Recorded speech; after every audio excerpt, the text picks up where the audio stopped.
Welcome to the Real Man Podcast. This is your host, Coach Bricks, and I'm honored with another one of my esteemed colleagues here.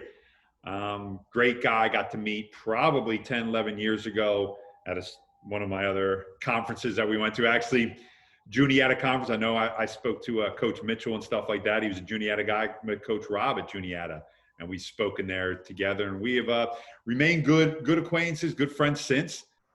Talk a lot of shop, talk a lot of different things. And this is one of the things that we're going to discuss today. One of the things that Coach Rob and I have talked about for years. This isn't something that's just come up. We've talked about it with a lot of the athletes that we deal with, a lot of coaches we deal with, about being a real man.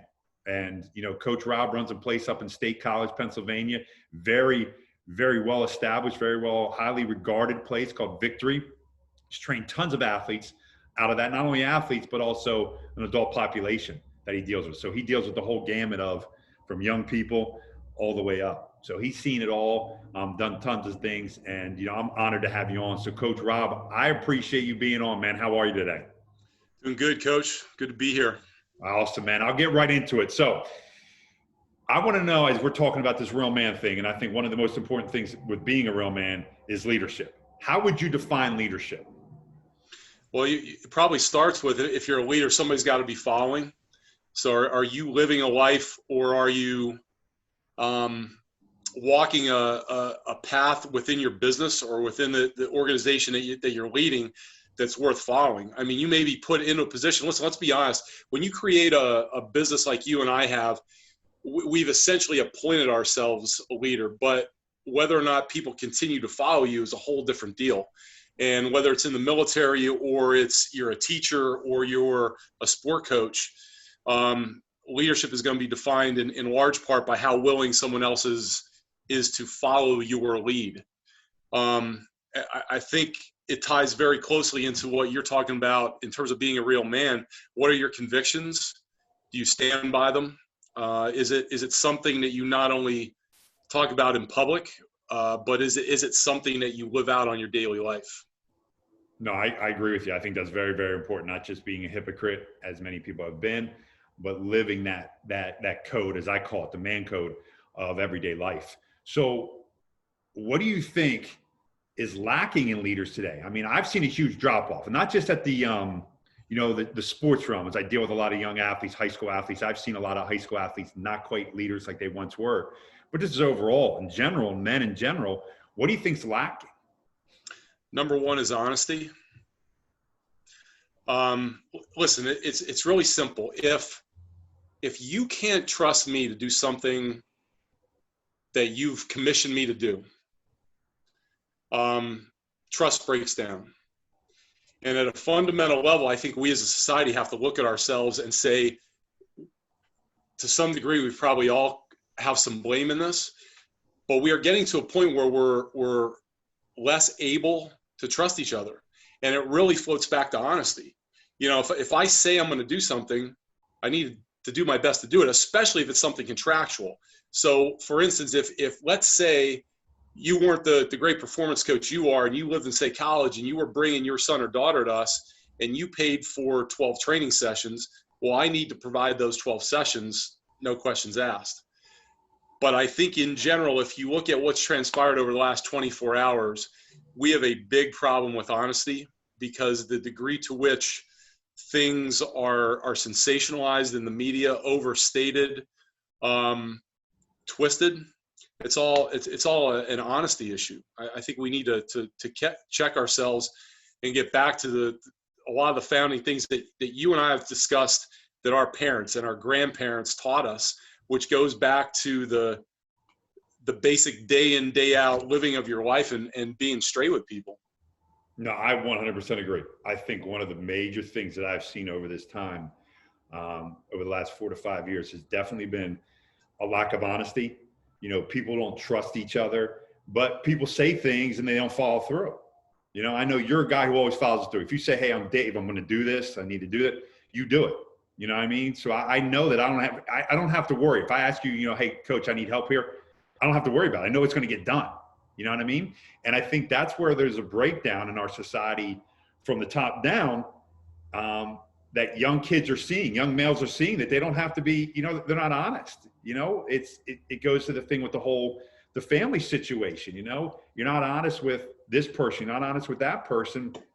And then the kids see it because the father's doing it. And then that's how they grow up their life.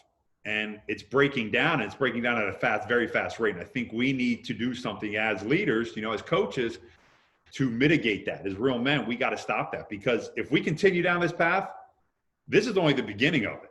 You know what I mean? What society is going to look like. And that can't happen, because not just here, but you're talking about all around the world, is all going to fall apart.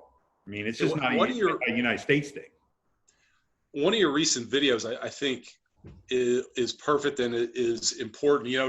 One of the reasons why I wanted to be on this podcast with you is I believe in what you're doing. And you mentioned about, all right, you as the leader, you as the coach, your willingness to admit when you're wrong. And I think if you look at social media, this is another big problem. We have lost, I think in part it's a humility/pride issue. And it's an arrogance issue. We are unwilling to say, you're right.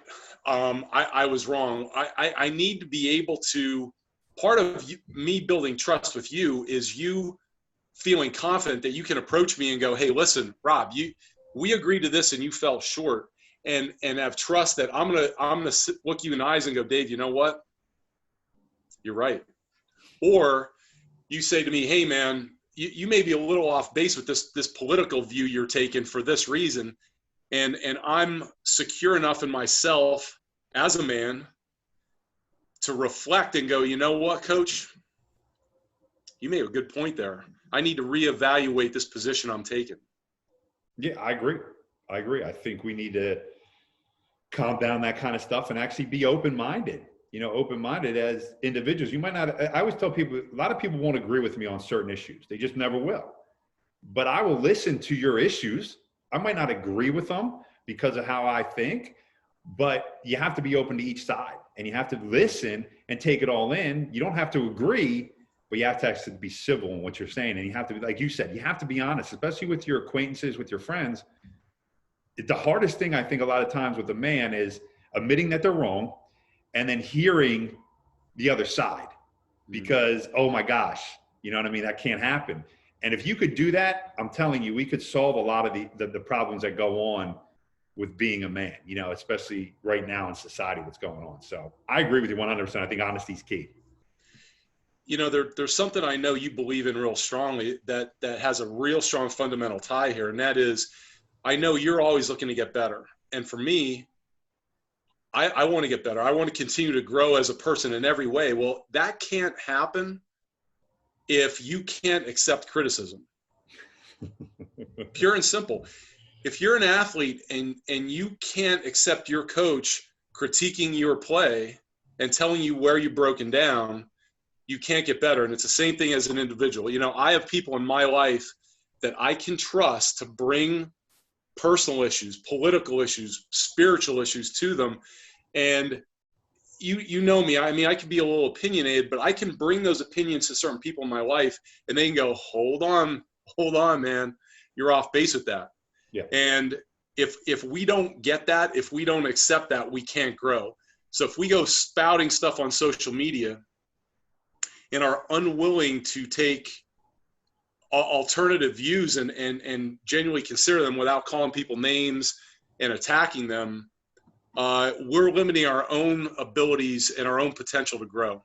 I agree 100%.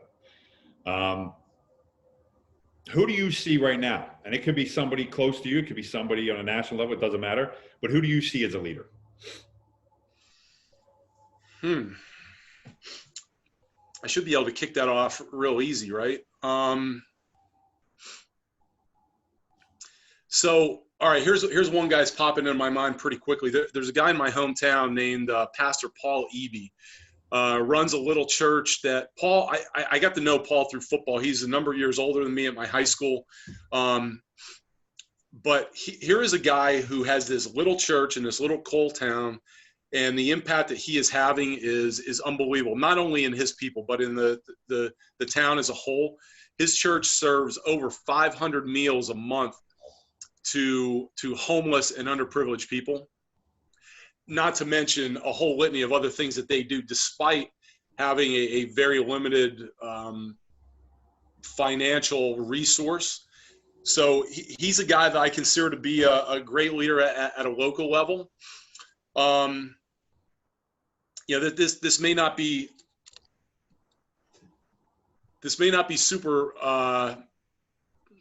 what's the word, popular in saying this, and let me say I am honestly not a real big fan, but I respect our president's willingness to stand up for what he believes in, and I think that's important as a leader. I think there's times where he oversteps his boundaries, but again, as a leader, you've got to be willing to do things that are unpopular and uncomfortable.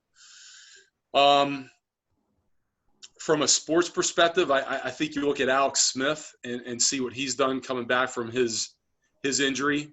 It screams leadership, because here's a guy who, how do you question what he's done?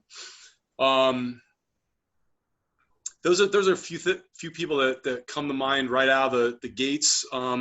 Probably unfair. I'm probably missing a ton of people, but those are a few people that come to mind. That's awesome. No, great, Coach. Great, awesome stuff. Self-discipline. What does it mean to you? Self-discipline, again, means the willingness to identify with and move toward your goals and what aspirations that you set for yourself, and what example are you looking to portray for the people that are following you. I don't know how this is for you, but almost every time I go to the supermarket, I run into somebody I know, and the first thing they do is they look at my cart. Or if I'm in line, they're looking at what's on the conveyor belt, because they know that I'm preaching nutrition to them all the time, and they want to know, hey, are you following it? Are you backing it up? So for me, one of my big coaching points for my athletes is, what are you having for breakfast? I'm preaching breakfast all the time. Well, listen, sooner or later, one of those kids or one of those young people are going to say to you, well, what did you have for breakfast? So, for me on a typical morning, breakfast is going to look something like, I'm going to have a little bit of caffeine in some shape or form, but I'm going to have some, like this morning, I had some sauteed grass-fed beef. I had some fresh parsley, like literally just eating it raw. I had some, what else I have? I had some fresh raspberries, an apple. And then usually on most mornings, I'm having some form of complex carb, either with some fresh rice or some cereal. So for me, that self-discipline is doing the things that I'm telling other people they should do. That's awesome. That's awesome. And I love that breakfast. That's some awesome stuff. I'm going to come up to your house tomorrow, I think, and grab some. Come on, baby. I'll feed you. Sounds awesome. All right, now this one's a little more personal question, okay? What do you fear? Do you have a fear, and what is it? Yeah, I have fears. Man, this could hit an emotional string or two. As you know, I lost my dad about 10 years ago. My mom's 85. She's in really good health. The thought of losing her is scary. I have a great relationship with my wife. She completes me in a lot of ways. The thoughts of somehow losing her at some point is certainly a scary thing. There's a lot of things I don't fear. I really don't fear death. I'm confident in the hereafter. I don't have a lot of fear of my daily walk through life, but losing people that matter. If I'm being honest, there's fear in that. And I'm with you on that one. I'm 100% with that. Because I'm trying to get across to these men, it's okay to fear, because I think some people think that, well, you can't fear. So some of those things that you mentioned that fear-wise, how do you get through it? I mean, because sometimes fear consumes people too much to the extent of, they go into that shell and they can't get out of it. So how do you get through it every day of, I could lose my wife. I could lose my mom. How do you get through it? I mean, I know you don't think about it, but that's not always how it works. It's not always how it works, but, you know, and this is almost unfair to some people who may be listening to this. I don't know how, I don't know why, but I kind of have an ability to push things out of my mind. So that factors into it. But for me, my faith is a big part of my daily life. So my willingness and intention to put their lives into God's hands and just moving on with the rest of my day is really the way that I deal with it. And I really don't have a reason to dwell on it. It is a little bit different. Like for my dad, he got cancer and was terminally ill. His passing was impending, you know, so it was in front of me. So it was something I had to deal with, that potential loss on a daily basis. You know, change, let's be honest, change can be scary. You know, I don't know exactly where things are for you guys with your business, but, you know, with this whole COVID thing, there is some uncertainty. Prior to COVID, we were really cranking at both of our locations. And since then, we have some staff that service a lot of general population, and a lot of those folks aren't coming in, and I get it. I mean, a lot of those people have comorbidities, including age and pulmonary issues. So we're not seeing a lot of the adults. So there's some concern about, all right, the long-term future of Victory. But at the same time, I'm confident that in our staff and in my wife and in our ability to move forward. So it's not something I really dwell on. Good. Awesome. Now, this is a word that gets thrown around. I should say a phrase gets thrown around, especially over the last 2 years. And I want to know, do you believe it's there? Or is it just something the media has made up and has run with? And that's the toxic masculinity. Do you believe it exists? I don't want to sound like I'm disconnected, but I think I know what you're referring to. Can you clarify? Yeah, so toxic masculinity. So anything who like somebody who tries to act tough or is tough, they're considered toxic, because you're not supposed to act like that. You're supposed to, go to the opposite end of the spectrum. Everybody so far, if you go out and hunt, okay, as many people in Pennsylvania do, a lot of men and females, but they go out and hunt.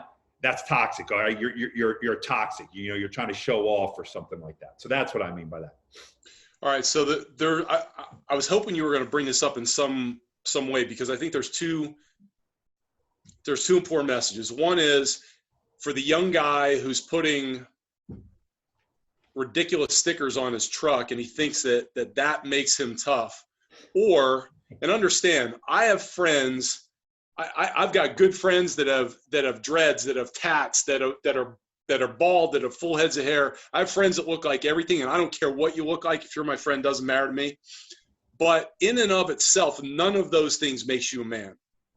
You are not more of a man, and you're not tougher because you shaved your head. You're not more of a man because you drive a truck. You're not more of a man because you can drink more beer. Men need to get a grip and realize that is nonsense. But at the same time, I think we as a society need to wake up and realize that one of the things that you have, one of the drums that you have beaten over time, is this whole thing of softness. And Coach, I agree with you. I think it's real. I think we are losing a degree of what masculinity means within our society, and I think it's dangerous. And being what a real man is going to be different things to different people. But fundamentally, it's not all about your physicality. In fact, for some men, it's not about their physicality at all. You look at that coach that's been highlighted on ESPN a couple times, a football coach from California, who you have to be humbled as a man. He's wheelchair bound, and he has led his team to championships, and he's inspired young men, and he's changed their lives. That's a real man right there. I mean, there's no question about that.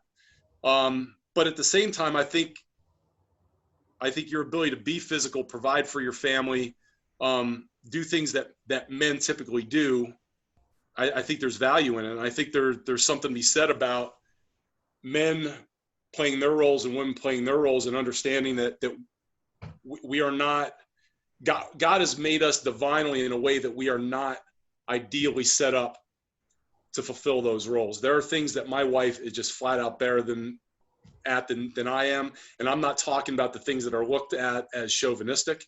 I'm not talking about the fact that she's an amazing cook. I'm talking about her ability to deal with certain confrontational situations or work through certain challenging things that I'm just not as good at. And that's okay. No, I think that's right on. You know what I mean? I think that's one of the things that I try to preach, that men for some reason nowadays get blasted because you're trying to just be normal. And it's almost like being normal is wrong today. You know what I mean? You can't be like that. And I'm glad you brought that up, that there's a conjoining part. I think God made us to work together. Because if you wanted just one sex, he would have just said, all right, men, just go do what you got to do. You know, and he would just kept reproducing men over and over. God would have, but he didn't. He said, I need to put you together because we need to be whole. And when we make whole, boom, men do what they're supposed to do well, and women, and you figure out what that is. Life's great. Life can be very, very good. But when we always try to work a part that isn't, meant for us, that's when we have the problems. And I think that's what's going on sometimes in society. They're trying to push the men out of certain roles, and I just don't think it's right. Mental toughness. What does that mean to you? Being mentally tough. Being mentally tough, I think, is your ability to endure the difficult times in life. The ability to get through it. It can be, from the standpoint of what we do for a living, it can be your ability to endure and get through a hard workout. But it's also mentally tough to acknowledge and identify what you believe in and stand up and stand through those types of things. So like, I don't want to be using myself as an example necessarily, but we were told to close and we didn't close. And fundamentally we believe that the recent lockdown that they included gyms wasn't right. So there's times where, as a man or as a woman, doesn't matter what your gender, you need to stand up for what you believe in. And it may be unpopular, it may be uncomfortable. But at a fundamental level, mental toughness is something that I think we all are challenged with. And you brought it up, as a man, you've got to be, it's okay to acknowledge your weaknesses, and it's okay to realize that on a daily basis, we all fight with something like mental toughness. So there's some days, or even moments of some days, where I feel very mentally tough, very empowered. And there's moments of that same day where I can feel defeated. But the question is, am I going to give into that defeat? Or am I going to remind myself of who I am, what I stand for, and who's relying on me? And I think for me, that's a big one. I have to remind myself that I've got a staff, I've got a wife, I've got a mother, I've got friends that are expecting me to stand up and to live my life in a certain way. And that empowers me from a mental toughness perspective. No, that's excellent. I think you're exactly right. I think this whole thing that's going on with this virus and everything that's going on around is going to create, over the next couple months, and I truly believe this, the separation. The separation is going to occur. And it's going to occur in the sense of the people who could hang on, mentally tough, stood up for what they believed in, because I'm right there with you, and the people that crumbled. And the people that crumbled are not going to be able to get up and get out of it. They're buffered right now because there's that buffer system with, everything that's going on. But eventually that system's, that buffer is going to go away. And that's when you're going to see who shined and who didn't shine. And I want everybody to shine. In all honesty, I want everybody, even if you're buffered right now and you're feeling like you're stuck, I want to get you out of that point. I want you to get you out and stand up for what you believe in and move forward. Because the only way we're going to get anywhere in this world, not just here in the United States, but in this world, is that we actually support each other and we actually move and we actually have discussions and stuff and help each other. And I think you're exactly right. You got to stand for what you believe in, and you got to endure those types of instances when you're not popular.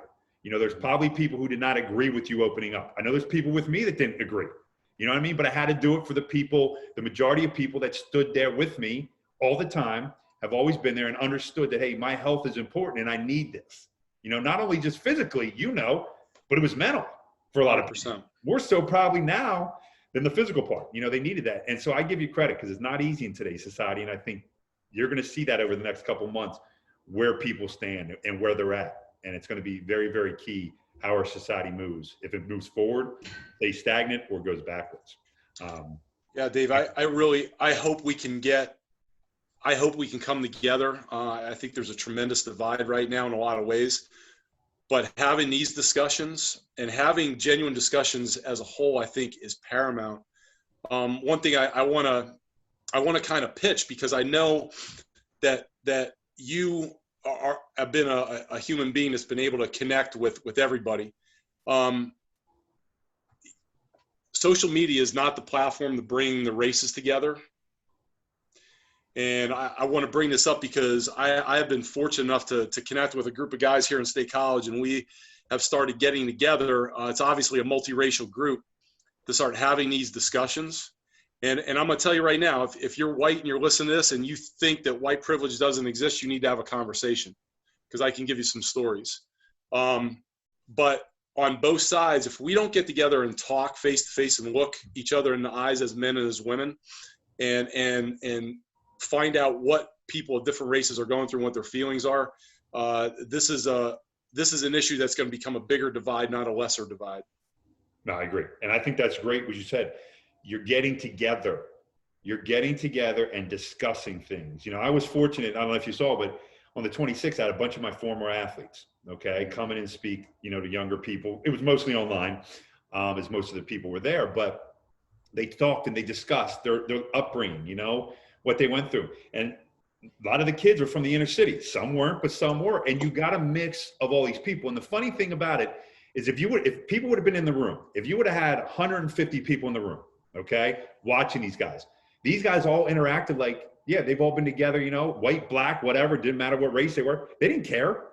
They were just there talking about their thing and talking about, oh yeah, you know, this is what we did growing up and stuff.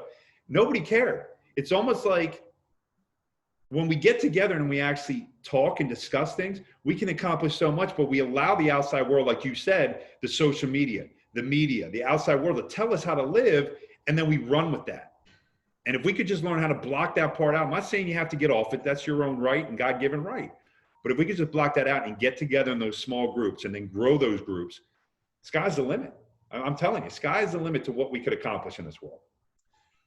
You're actually a guy that I've targeted as our group moves along. I really want to have you come as a guest sometime, but I just can't stress the people enough, you know, for our friends of color, to first of all realize that when you say something like white privilege, you have to understand that there's going to be a 35-year-old blue collar guy that's, you know, living in Central PA, who's got a terminally ill parent, and he's got 3 kids, and he's living paycheck to paycheck. And when you say that, he's like, what are you talking about?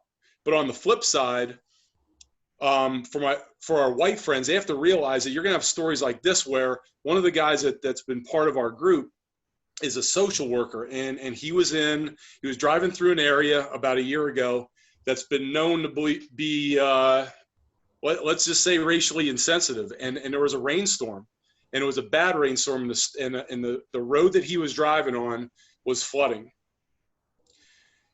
and he felt like he was at a point where he was going to a point in the road where it was going to be extremely dangerous, that his life was going to be on the line. He had one of 2 choices: either knock on somebody's door and ask for help, you know, can I come in, or drive his car through a potentially life-threatening situation. He chose the latter.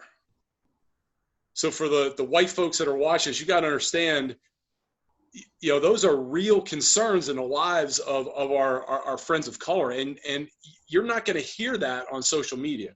Those things are not going to be resolved through Facebook interactions. You need to sit down with people and have the conversation and understand where people are coming from, so that we can realize, hey, we all have some growing to do in this area. Yeah, I agree. Big time growing, much growing to do. I'm going to get personal again with another question here. All right. Because I think what men need to hear is actually, like I said, in all my interviews and stuff, they need to hear that story, what you just told, you know, that personal thing, some of the things that sometimes are tough for us to say. You know, there's a lot of things that people ask me, might not like saying them, but I got to say them because people need to know that I am human. Okay. And that I've been there. There are certain things that I've been through. And this one is, what's one of your biggest failures or learning experience in your life?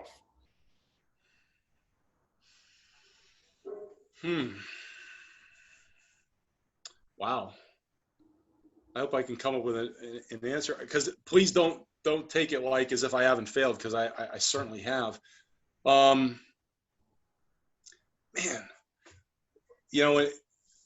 at a place where it becomes a big learning experience, we've had situations like we tried to open a satellite about 15 minutes outside of State College a couple of years ago. We had the right people. We thought that we had the right concept. It didn't work out. And I am definitely the one that had to shoulder the burden. It was my concept. It was my idea. I felt like it was the right market. In terms of what I learned from that, I learned something about the market. And well, actually within a realm of our business, when we first opened, we had a cafe / juice bar, and we thought it would be a great way of building community within our four walls. But the reality was it wasn't our area of expertise. We weren't restaurateurs, and we failed pretty miserably in that. And I think the big lesson with that was, stay in your lane. If you don't really understand a business or a concept or a certain area, you better get a pretty substantial degree of competency somehow before you jump into it. So I think those would be two big things. I think that's great. I think that's great advice. What you just said, stay in that lane, man. Do what you do best, and then go hire, like they always said, hire the rest. Go find somebody who can do it, or just don't do it. It's a simple process. I like that. Now let's go to the flip side of this. All right. We talk about the down part.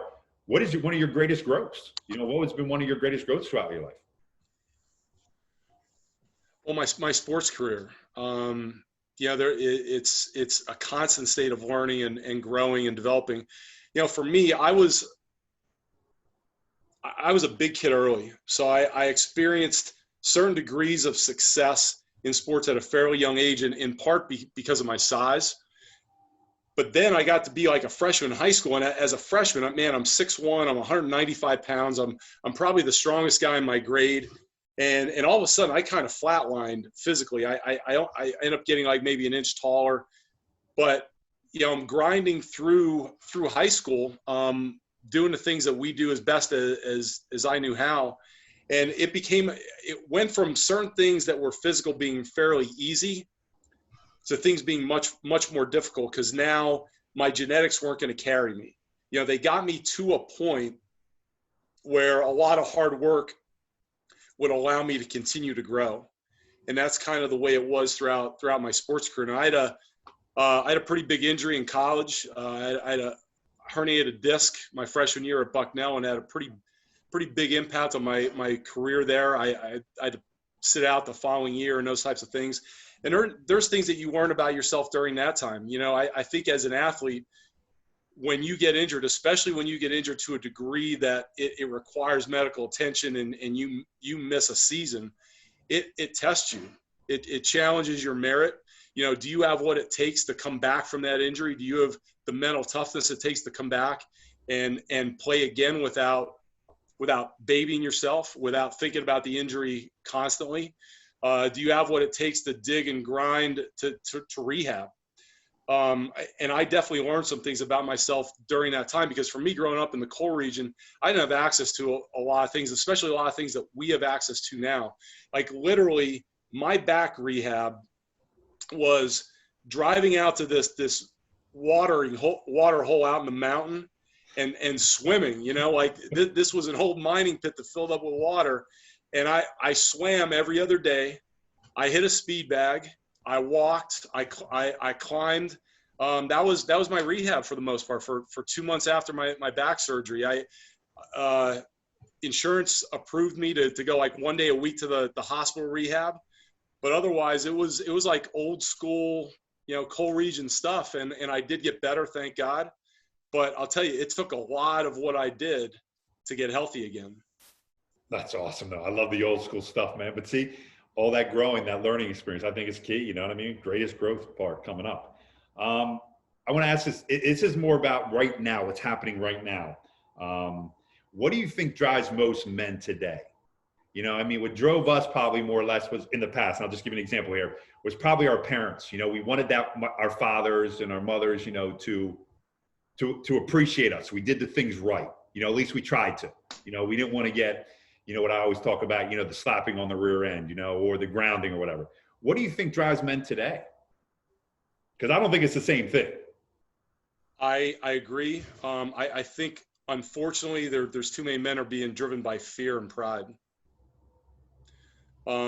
There's too much of a fear of failure. I think a certain degree of fear of failure is a healthy thing because it can drive you. But when it is the driving force in your life, it can be toxic. And it's the pride issue. You know, what am I paying this price as an athlete to satisfy somebody else or to meet a certain image? And I think it's really, listen, sports is a huge part of what you and I do in every way, recreationally, professionally. Sports are what we do. But when sports become too big of a part in someone's life, when their whole life revolves around sport, I think our priorities are getting skewed. And I feel kind of bad, but I'm also kind of disturbed for the professional athlete who is blessed to go through 4 years as a college athlete, competes for 10, 15 years as a professional, makes millions and millions of dollars, and then they can't handle it once it's over. I know it's tough to walk away from. I actually had one of our former college athletes approach me the other day because she's having a little bit of a difficult time in the years immediately following the end of her career. And she came to me and said, Rob, how are you dealing with it? Or how have you dealt with it? Her first question was, do you still miss it? And I do to a degree, but one of the things I said to her was, I said, listen, it's similar to losing someone special in your life. The pain of me losing my dad was extremely intense early on. And over time, the pain has waned. It doesn't mean that I love him less or I miss him less, but the pain has gotten better. It's just like football for me. It was tough not playing each fall after I was done, but as time has gone on, it's gotten easier. But fundamentally, there was a point in my life where my whole world wasn't revolving around that, and it wasn't about what other people thought of me because of football. My identity wasn't wrapped up in being a football player. There was more to me than football. And I think for a lot of people today, it's the 65-year-old corporate CEO who makes $60 million a year and can't stop working 70 hours a week. There's a fundamental issue that they should be addressing in their lives. There's something wrong if at that point in time you can't start giving more time to local charities, spending more time with your family, smelling the roses, so to speak. If your identity and your security is so wrapped up in who you are and what you do and how hard I work, that's a pride issue, man. Yeah. And it should be dealt with. I agree. Now here's your last question. 3 characteristics that you would give to be a real man. Honesty.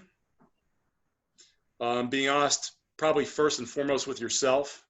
And then, of course, with anyone around you, even when at times that honesty can be difficult, which ties directly into number 2, which we've already kind of touched on. What are your convictions? What are your principles? What are your values?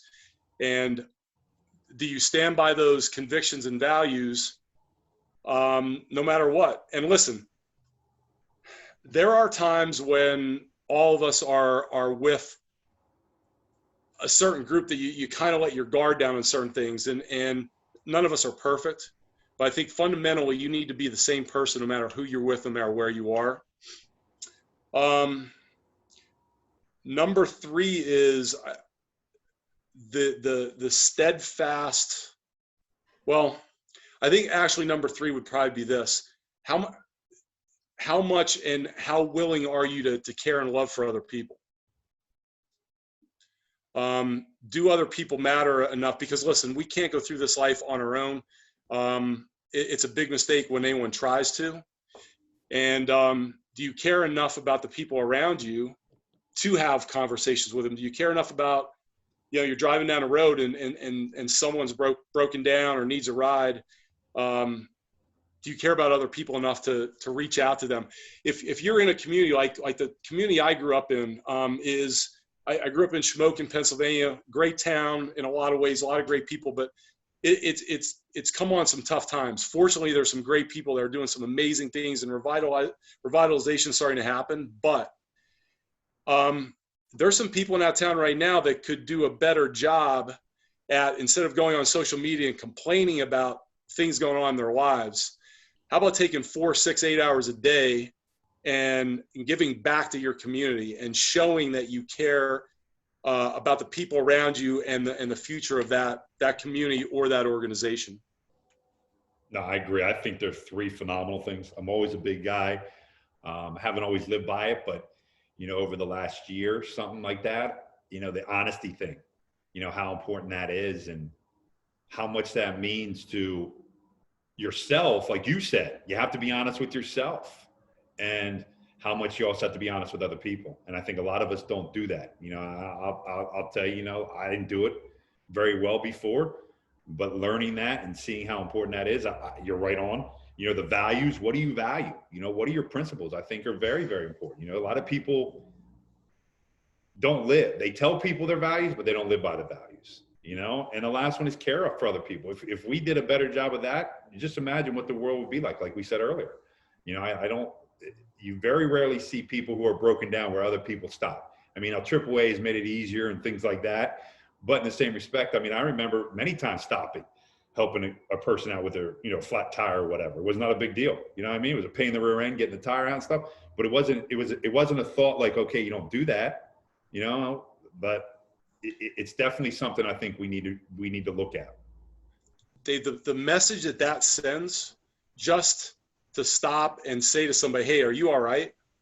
It's one more attempt to show the world that they're still good people, that there's still people that cares. And that's an opportunity to lift somebody up a little bit. And even if they say, hey, AAA is coming, man, I appreciate the gesture. Fine. But at least make the attempt. Yeah. You know what I'm saying? I know how busy you are. I know how busy I am. I'm involved with an organization called the National Football Foundation College Hall of Fame, and we provide scholarships to young men based on academic achievement, community service, and athletics. So athletics is only one component. And I'm involved with the organization because I believe in the mission.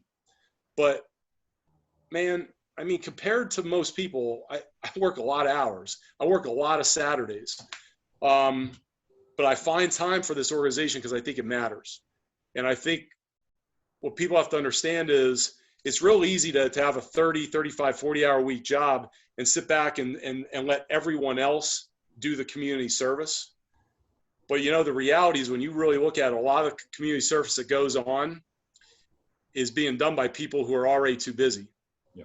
So I think one of the take-home messages for some of the people who may be listening to this is, how about a little less time on social media? How about a little less time in front of a TV? How about a little less time doing nonsense? And how about giving back to your community, giving back to kids, giving back to your church or favorite civic organization? Give back a little bit.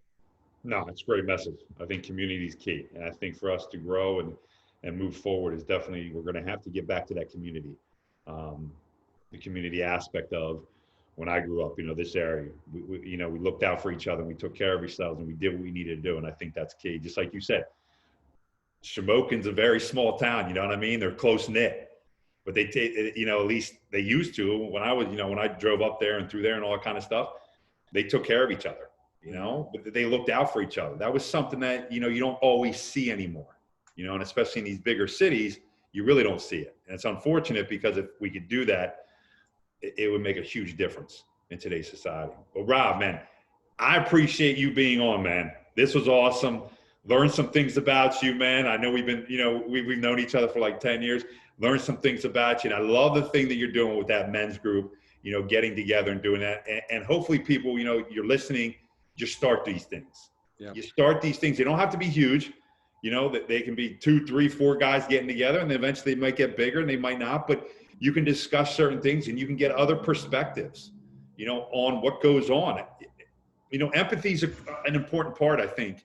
And, compassion is an important part. Walking in another person's shoe and understanding where they're coming from. Because we see things differently. Each one of us sees things. We're not, the same, which is great. God did a phenomenal job with that. But seeing it from another person's perspective sometimes opens your eyes to many different things. And I think you mentioned it there. And I hope people, take that upon themselves. Men, you start up these groups and just start discussing things. Start listening and open your ears. There's a guy in the group who's in his mid-60s.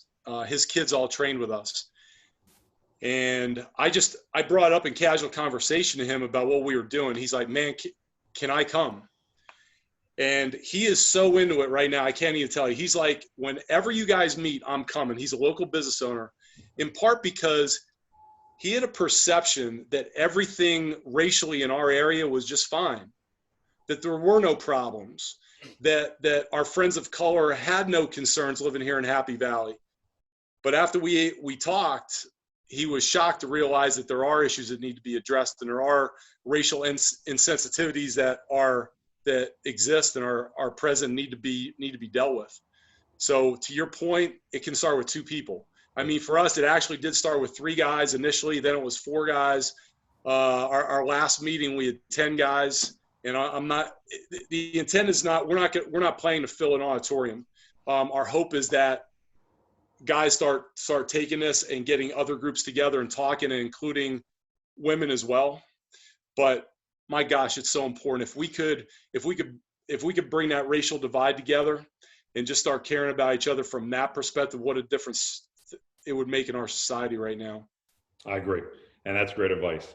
Coach, man, thank you so much, man. Best of luck. I know it's the trying times are going on still, but I know you're going to prosper because of your work ethic, the way you do things, the way you handle things, your integrity, your honesty. I have no confidence that you're going to continue to fly high in 2021 here, but thank you so much. I know the people on here listening, continue to listen, guys. We got tons more people on. We have the program going on. I'll be doing roundtable discussions. Coach Rob, I hope you join us for one of these roundtables. It'll be on, video and stuff like that, where I get a group of guys together. We go live and we discuss certain just different issues. So I'm definitely going to be inviting you on as well, because people need to hear all the perspectives that are out there. But I thank you so much, Coach, and you have yourself a fantastic day. You too. You're welcome, Coach. Take care, man.